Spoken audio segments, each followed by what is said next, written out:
Boo! We don't want you. Where's your click wheel? Boo! We don't want a touchscreen. Who cares how revolutionary iOS is and gives iPods functionalities before my wildest dreams? Boo! Why won't someone make an MP3 player with a full mechanical click wheel with microSD, non-proprietary charging, and click and drag functionality? What if I told you this device existed years ago, has already had a sequel, which has been discontinued as well? Ooh, doesn't this look like an iPod? Mechanical wheel! It spins! I wasn't even looking for this thing. I didn't even know who the heck Theo was. It looked just like an iPod, and basically I just had to have it, especially for the price it was sitting on eBay for, and it was within Australia, which is great. This thing is nice. It's all aluminium. The buttons are put up in the corners like this. If there was an iPod Classic Pro, I'd imagine it would look like this, because this is a high-res audio player. 24-bit flax, mate.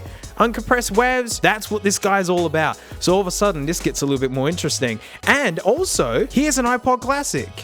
It's just a little bit smaller. It's a little bit thicker, but look at that. MicroSD, flush fit, genius. Micro USB on the bottom, ain't that nice? It's got a color screen and all that. Let's boot this thing up.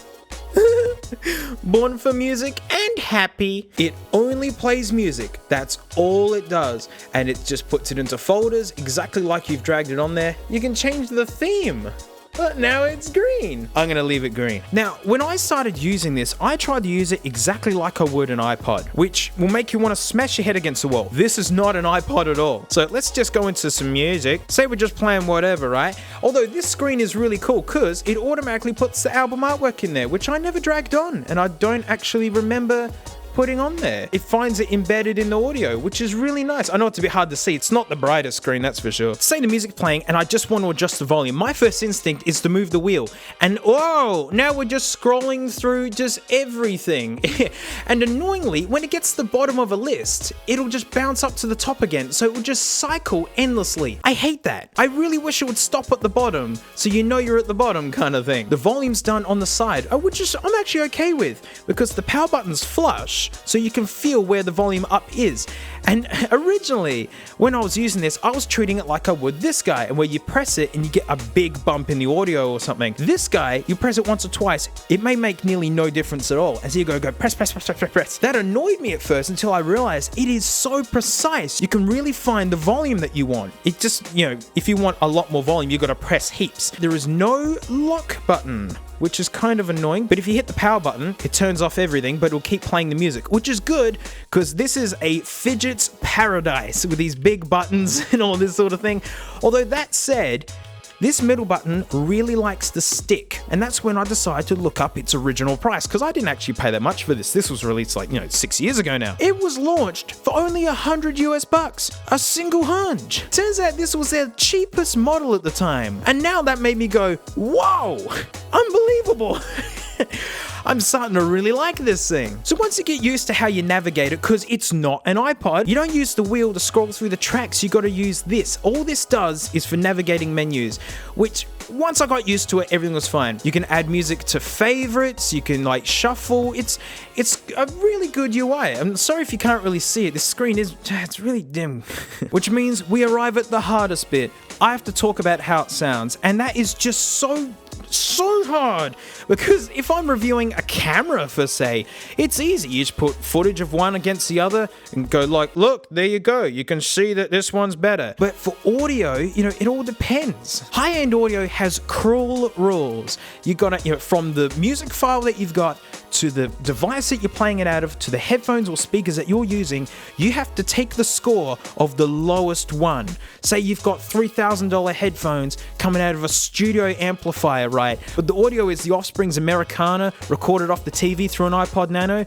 Well, when you put them $3,000 headphones on through a studio amp, you're gonna hear the Offspring's Americana being recorded from the TV on an iPod Nano. Now, I'm a bit of an audio geek, and I love my K712 Pros. I'm a musician, and so I really love reference headphones. People tend to not like them because they're like a mirror. They just show you what it is, what the music sounds like. And as a musician, I really get a kick out of that. Open back, which means they're awful for walking around, but in a quiet room, these are stunning. I absolutely love these things. But this guy needs a proper comparison to lean against. And hey, my other FLAC player, you know, the dingus. So using the exact same headphones, the exact same audio files, you know, sitting in a quiet room with these lovely things on, sitting to, you know, listen to really great music. It sounds good. Like, you can't complain, you know. High-end audio is rich with snobbery, and dang, you just can't complain. But when I plugged it into this guy, while it didn't have a lot of extra high-end treble kind of stuff, the bass is much better. It's just got a bit more of a floor to it. The only way I can describe it really is, like, when you're listening to like 1970s stuff, like Steely Dan or whatever, kick drums tend to be a bit pancakey. They're very flat because it's just the style of the time. So they sound pancakey out of this. But with this guy, the bass isn't louder. That's what I want to stress about when you listen to really high quality audio. Nothing's louder. Everything's just got more room to fit in your music. And so this is finding lower frequencies that this guy can make the most of, and it's just boom. It just sounds bigger. Not by heaps, but it certainly does. And amazing for $100 music player. But there is one more high-res audio player that's got to go up against. Not like this is high-res audio. Boo, get out. The Colorfly C4. And people think I hate this thing. I mean, there's parts that I hate, like navigating its clunky menus and its really low frame rate screen, and that gimp's plugged there, and I hate that thing. And you know, these two aren't even in the same league. This is literally a budget model doing some pretty amazing things, whereas this was a $1,200 player in 2010, and it's really picky about what kind of music goes onto it.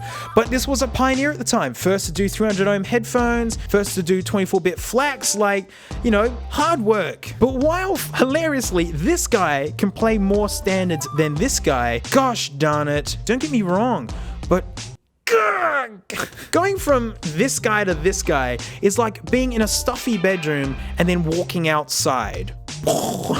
The trebles are amazing. Cymbals and like distorted guitar is amazing. It shimmers and all the audio has so much room to exist in. It almost sounds 3D. Like you got stereo, which is left and right. When you pick up this many frequencies, it's like up and down as well. That said, I've got to bring up headphones again because high-end audio is a chain and you skip out on any bit and it doesn't work. I took these. I say that these are the baseline of good. You get sub bass, you can hear the higher end frequencies, you know, for like stuff that's packed in with your iPhone. I mean, these came with my touch. I can't complain at all. In a quiet room, I could totally live out of these. And I listened to it out of this, and I did to play it out of this. Like, that's when you know you're thinning out the soup a little bit too much there, mate. And it sounded the same across all of them. While it sounds good, they all just sounded good. And my final test that I did to nail that down was I took the earpods here, out of this, it actually really suits it, and out of this guy, these, my HD 280 Pros. Plug this guy right in. So I played the FLAC file out of this, and on this guy, I just went on Spotify and give me this combo any day. This sounded like whatever. These, yeah, mate. That kind of gets to the final point with this guy. I can't recommend it. I mean, it doesn't matter. You know, it's a discontinued device now. But the problem is they're not cheap anymore. They're kind of getting collectible. When I had another look on eBay, I saw that, you know, people asking for quite a bit of money for these. Like, say for instance, you don't have any means of like higher end audio. You're still, you know, you're just rocking some Apple earbuds and whatnot, which is fine.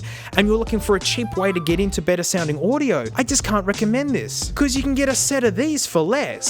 And then these make your laptop sound better. This is going to make your Nintendo Switch sound better. It's going to make everything you plug these into sound better. Whereas you have to use this to get that audio. And you'd have to have headphones like this anyways. But it's a totally neat thing. It's super beautiful.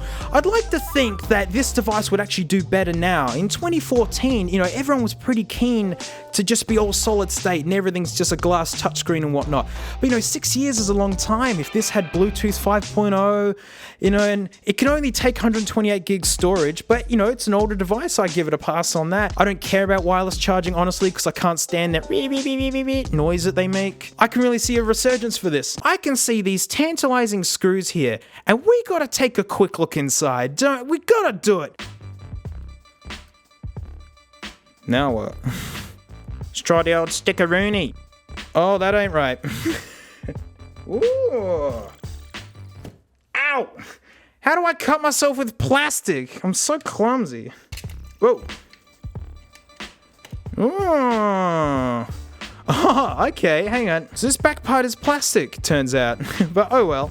The front's metal, and I guess that's all that counts. It is cheap. Ooh, look at this busy little bee. There's the SD card reader, and that's about all I can really tell you. Big stinky battery. People say they got 12 hours battery out of this, which is good, you know, considering it's like a high-res audio player, right? Let's put that there. Now let me show you why this is Queen Bee still.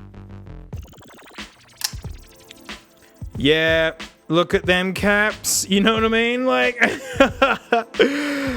oh, wow. You know, that's why this thing sounds like it does. It is full of guts. It absolutely rammed. This thing sounds amazing. Like, it really is like vinyl. An absolute pain in the bum to get up and running and really expensive to make the most out of it. But when you do, oh man. So this is still the guy to beat. But $100, man, this thing's great.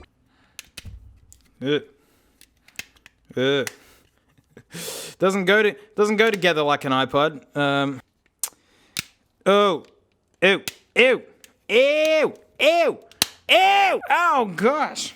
Yeah, that was gross. It's cheap though. What do you expect? Well, what's the conclusion then? Well, I mean, it's super neat, and as an iPod collector, I love that. It looks great on a shelf, and it does sound great.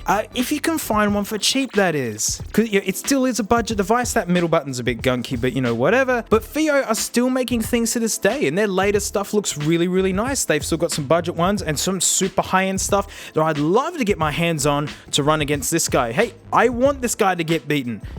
Anything to stop using these controls, eh? If you have no means of any higher audio in terms of headphones or anything, I really do recommend a nice set of headphones first, because that's going to make your Spotify sound better. Get one of these later on. Only thing left to say is thanks so much for watching. Huge thanks to my patrons, especially these stinky names right here. You know, $1 a month, I do extra vids. And this week, I wanted to know, were the first ever iPod headphones that bad? Well, mate, I actually found a brand new sealed pair. And since we're doing high audio here, we're going to put it to rest. Were they any good? But you know, these will make it into a main video at some point where I do all of Apple's headphones over the years. But hey, that's a video for another time anyways. So, I'll see you all next time.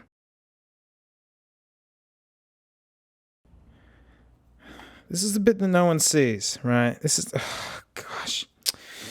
This is the part that I edit out, right? You've already seen the conclusion, right? Boom. And it just cuts to the conclusion. Well, you know, I haven't done the conclusion yet. I don't even know what I got to say.